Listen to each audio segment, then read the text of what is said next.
to my latest podcast episode called From Books to Breakthroughs.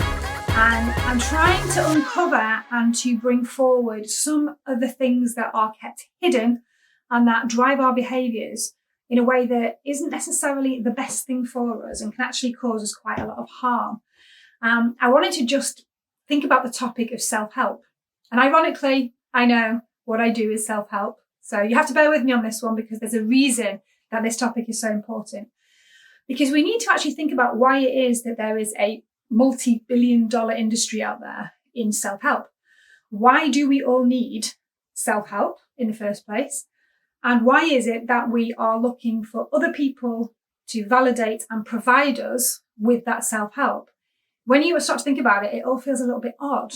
You know, we really do have the answers inside of us because we are the expert of our own experience and we often have the solutions to the challenges we face. We've just gotten ourselves into a situation in modern society where we're taught not to look deeper inside. We're taught not to listen to our bodies. We're taught not to listen to our gut instincts. In fact, we're taught that we only have 5 senses. 5 senses? I think not. If you think about your 6th sense, and I don't mean the film where you can see dead people, although you may have that particular talent, I don't know. But the whole point is that we are taught that anything to do with a 6th sense is very much woo-woo, unicorn strokey, out there, scary, wrong, weird, bizarre. And as you'll know, if you've done some more of my work on my programs, that plays right into the flock response. So it keeps us locked in this space of fear and of not wanting to look towards anything different, not wanting to appear to be being different, and we go with the flock to keep us safe. It's a safety-seeking behaviour. So through the years, you know, this idea of a 6th sense has kind of been peddled out there as being something either stupid, to be ridiculed, or dangerous or wrong. But when you dig a bit deeper, and go with me on this because you know I might be a unicorn stroker, but I also have a scientific mind. So let's look at this in more detail and blend the two together. You know you have the 5 primary senses, and we're taught that from a very early age. But what about your gut? What about your bodily feelings? What about your instincts? That gut feeling that tells you that something is not right for you. And we're also taught on the other side that use your gut. Use your gut. Always follow your gut, unless it goes against the popular narrative, because then you're not safe. You just need to do what you're told. And a lot of my work has been based on this, and especially in schools. I do a lot of work within education and within schools, but also within businesses and within family units and communities, is that we have this strange belief that if our gut instincts tell us something is wrong, we need to override that if other people want us to do something different.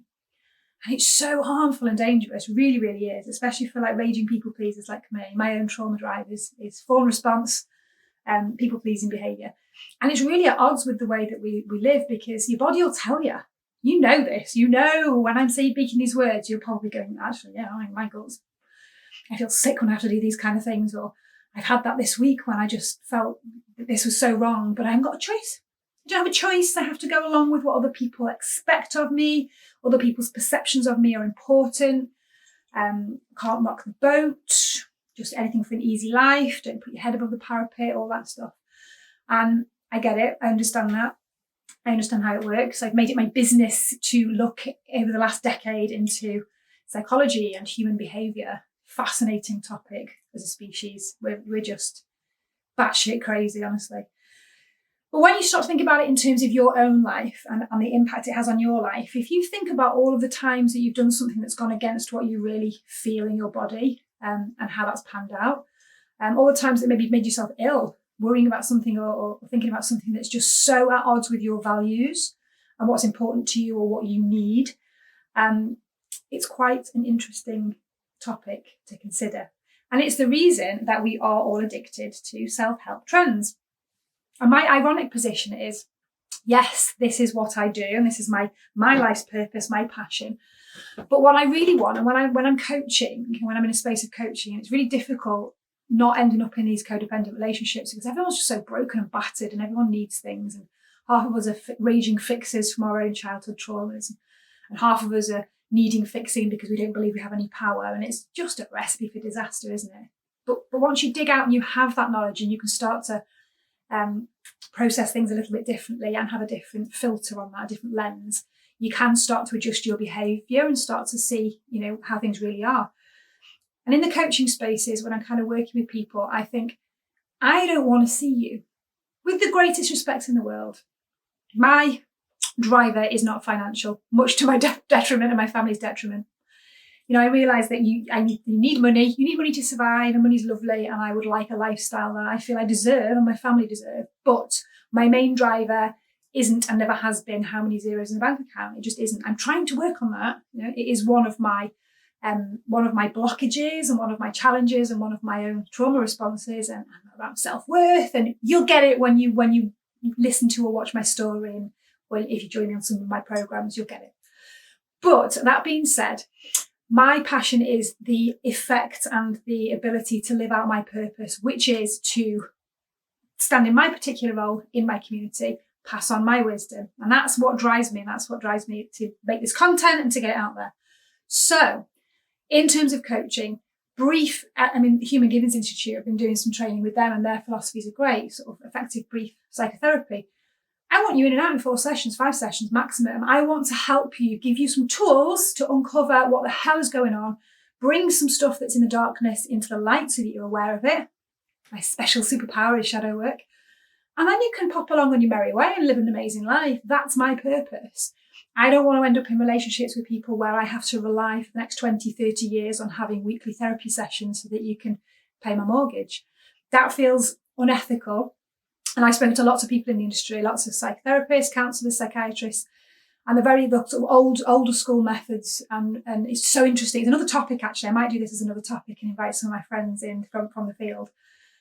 There's a lot of toxic spaces out there. And for those of you who aren't, which will be many of you, aren't aware and aren't in the industry, and at the risk of pissing some people off, which I'm not a community disruptor for nothing, there is a lot of toxicity in the industry when it comes to coaching and counselling and therapies, because it's big business. And I don't mean that everybody is just trying to make a buck out of other people's misery.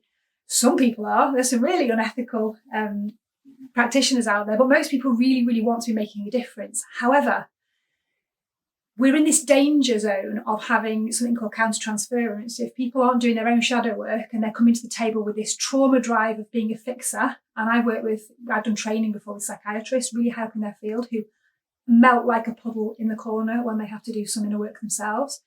And that kind of makes me think, oof, there's a difficulty, isn't there? And luckily there's frameworks out there and there's really good supervision in the spaces, but there's a lot of people who are driven to work in the helping industry out of a deep-needed desire to be chosen, to be loved, to be validated, to distract themselves so much from their own stuff because they cannot work on the stuff that's going on for them, but they can take on other people's stuff and they can kind of work through their stuff through others, which is called countertransference.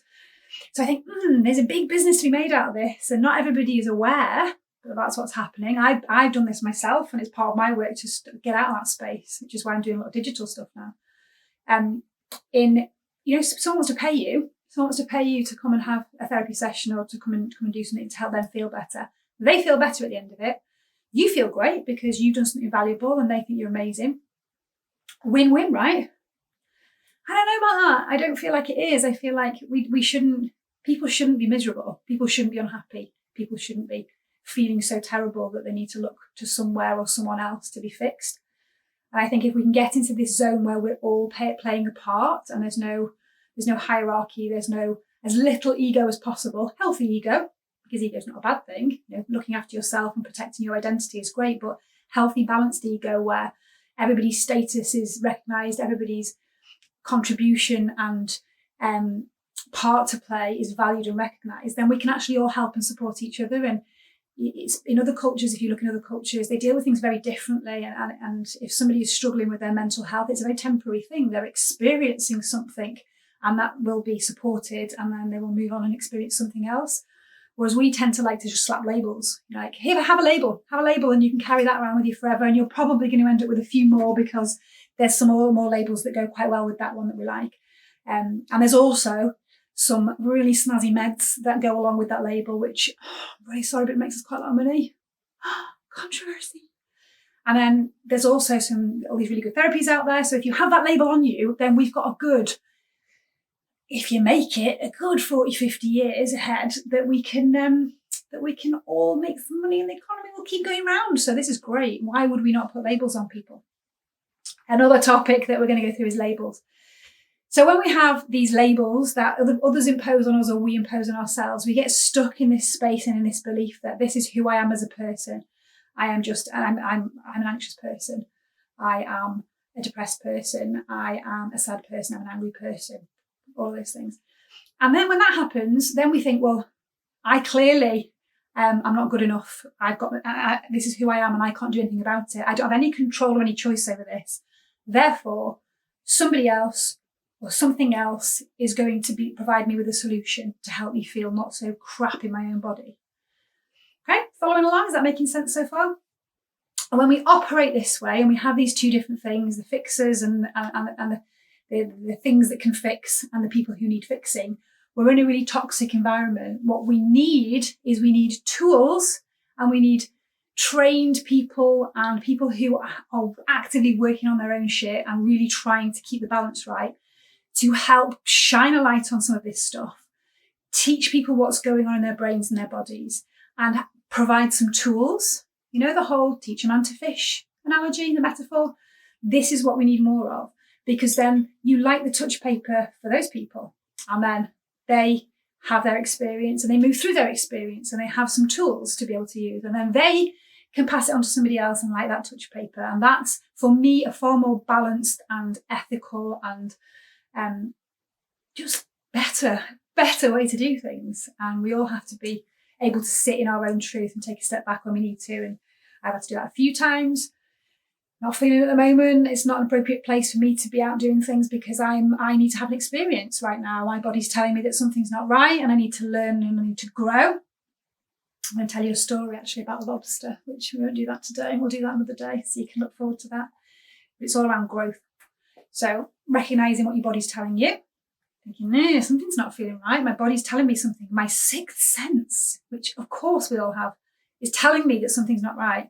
So I'm going to take myself away from the situations that I'm in. I'm going to reflect. I'm going to feel some feelings. I'm going to let some stuff come up. And then I'm going to find some tools to be able to solve my own problems and to be able to empower myself, reclaim my power, take some control back and work out what it is I need, what I want, where I'm going to go next. That's so powerful, you know? If we can all do that a little bit more, then that would be, I think it would change the way things work in society. So that's my aim, is to kind of bring some of that knowledge and some of those little truth bombs along the way, and having the courage to be able to acknowledge that in your own life, especially when you are in the helping industry. That's the most powerful thing you can do, I think, for the people, is to walk the talk and be really honest and authentic when you need to take a step back and reassess, and then you can come back with some more tools, your hero's quest. Look guys, I've been out and this has happened and now I have some more tools that I can share, and do you have anything you want to share in return? It just feels like a better space to be. So that's my musings on that topic. This is why we are all addicted to self-help trends of some description, because they make money, they keep us in these codependent relationships, and they allow for a lot of counter-transference, and the people who are in the field are able to work through some of their stuff in the way that feels comfortable to them. The people who are really struggling often tend to stay in that struggly space because there is no way out, because you're not getting to the deeper root causes. So hopefully that's what I'm going to be able to bring to you guys. And I'm going to be bringing a few guests in. I've got lots of nice guests lined up, which I'm really excited about. And I'd like to be able to bring in some experts in this particular field. So I have a couple of friends who are neuroscientists. I have a couple of friends who are kind of leaders and experts in coaching and counselling, and they teach. And psychotherapists. So I'd really like to have some good conversations about this. So stay tuned for more and we'll delve a little bit deeper. But for now, I just want to remind you that you are absolutely smashing it. You're here, you're getting through the day. And if it feels crappy sometimes, that is okay. You're allowed. And there's nothing wrong with you. You're not broken. You're not lost. You're just in a space where you've forgotten where your power lies, and you've forgotten who you really are. And society's maybe battered you down a little bit too much, and you need a little bit of space to regroup and to find yourself, and to try and not find yourself, because you're not lost, to dig in and weed out some of the things that are holding you back and find some of those root causes. It's a rediscovery, isn't it? It's an excavation, getting rid of all the crap and finding what makes you happy, what lights you up, what your actual needs are, not what everybody else's needs are. So yeah, that's where I'm going to leave it. I think that's a little bit of a topic just to give you a flavour of some of the things that I want to be covering, and just to give you a little bit of insight into what's really going on. And yeah, ironically, there are some tools and there are some things that I have on my learning platforms that are specifically geared towards this. So yeah, have a good look at that, because I've got some really cool weeds and seeds. I like my nature analogy, so weeds and seeds, some specific things to work through to actually get to the root of your stuff, because this one size fits all kind of templates and things, they just scratch the surface. This is why a lot of them don't work. Most of them, in my opinion, don't work, because they're not personalised enough. They're not person-centred, and they don't get to the crux of the matter of what's going on for you as an individual. So by actually going deeper and weeding out some of those roots, then you're able to do a bit of reprogramming and uninstall some faulty software, program in some of the stuff that's going to work for you. And then at that point, the stuff that you may have come across in the past, you might have shelves full of empty journals that you don't use, and loads of vision boards and loads of programs and all kinds of things just sat there on your phone that you can't really get motivated to, and they're not really working for you.